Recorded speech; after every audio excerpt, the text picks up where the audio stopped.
Hello, my name is Ashmita Jain. I'm from Ahmedabad, Gujarat. The reason that I chose Lexicon and specifically PGDM is that PGDM changes the syllabus based on the industry trends. Whereas MBA, in my knowledge, has a fixed curriculum, PGDM evolves with the market. That is why I chose PGDM, and that is also why I chose Lexicon. Lexicon has given me the opportunity to work with the world by giving me an AI lab called Hyperbuild. Being a part of Hyperbuild, I've learned new techniques and new programs which I have never even heard about. Who knew I could make a dashboard by just simply adding a prompt on Lovable? So through Hyperbuild, I've also had a mentor associated with me.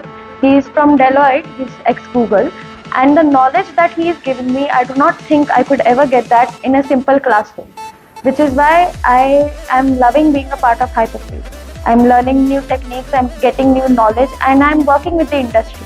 I'm solving business problems that companies are facing right now, today. Instead of what was faced 5 years ago in an old case study that was published so long. So that is why I believe that Hyperbuild is an initiative by Lexicon that is going to succeed and that is going to help me succeed in my career.